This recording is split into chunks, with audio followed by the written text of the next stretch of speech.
उपस्थित भाइयों बहनों, मैं आप सबकी ओर से आज जब ये देश आजादी का अमृत महोत्सव आदरणीय प्रधानमंत्री जी के नेतृत्व और मार्गदर्शन में आयोजित कर रहा है,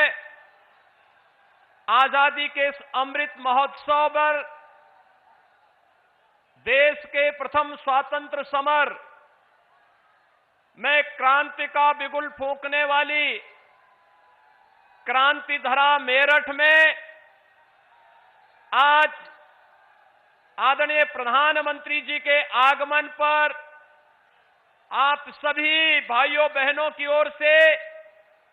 आदरणीय प्रधानमंत्री जी का हृदय से स्वागत करता हूं, अभिनंदन करता हूं।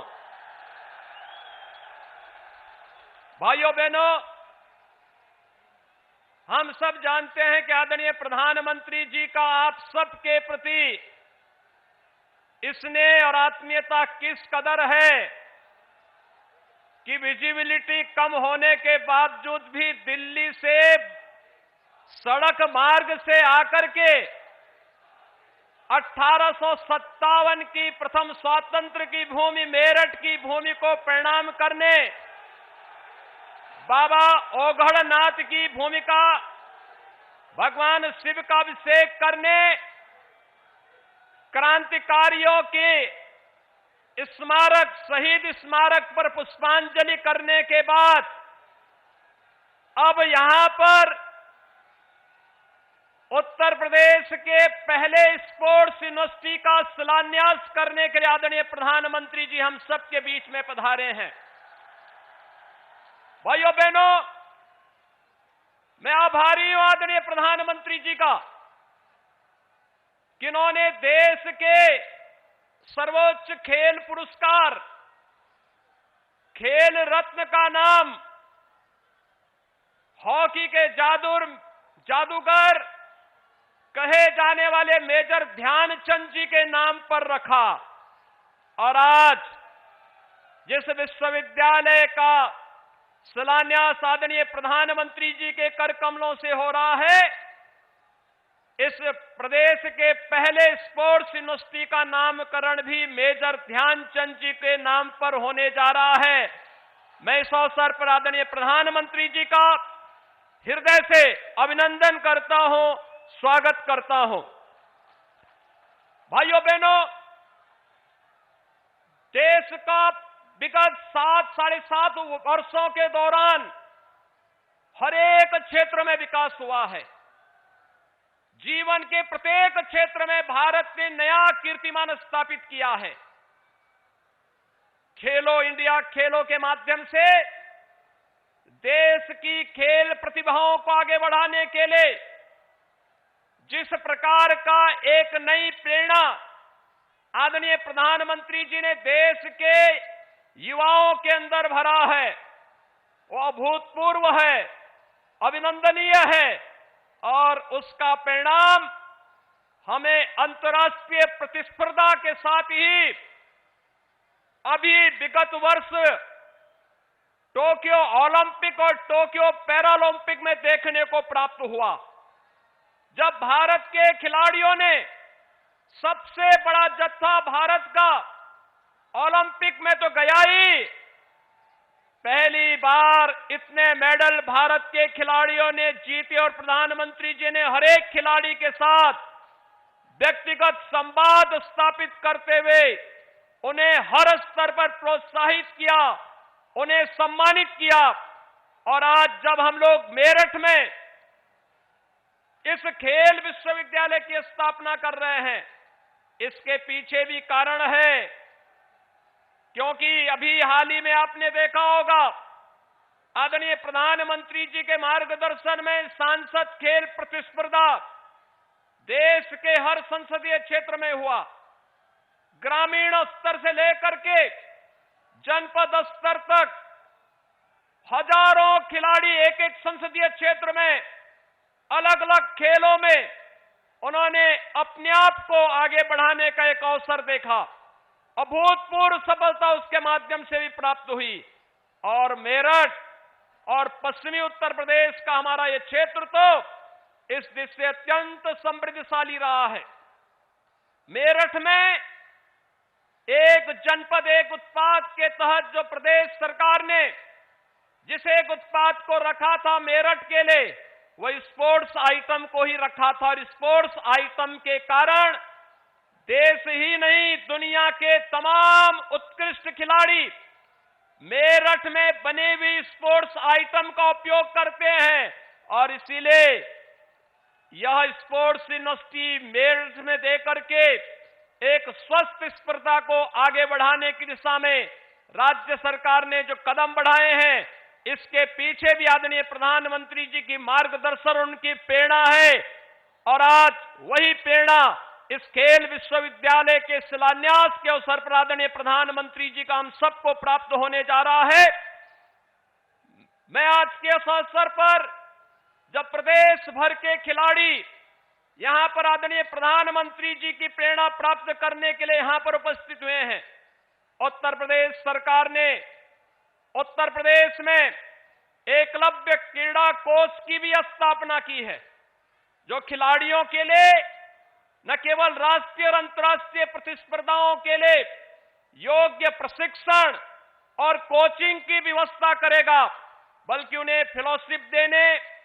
और उन्हें हर प्रकार का उत्तम माहौल देने में भी अपना योगदान देगा। साथ साथ प्रदेश के अंदर उन सभी खिलाड़ियों को आगे बढ़ाने के लिए राज्य सरकार अपने स्तर पर भी कार्रवाई कर रही है। जिन्होंने ओलंपिक में, राष्ट्रमंडल खेलों में या फिर एशियन गेम्स में जो भी खिलाड़ी किसी भी अंतर्राष्ट्रीय प्रतिस्पर्धा में स्थान प्राप्त करेंगे, शासन की सेवाओं में उनका समायोजन हो सके, उन्हें सम्मान प्राप्त हो सके और वे फिर अपनी प्रतिभा का लाभ नई पीढ़ी को दे सकें। इस दिशा में भी सरकार ने निर्णय लेकर के इस कार्रवाई को आगे बढ़ाने का कार्य किया है। प्रदेश में उन सभी खिलाड़ियों को जिन्होंने ओलंपिक में अभी हाल ही में अच्छा प्रदर्शन किया, देश के लिए मेडल जीते हैं, और प्रदेश के उन सभी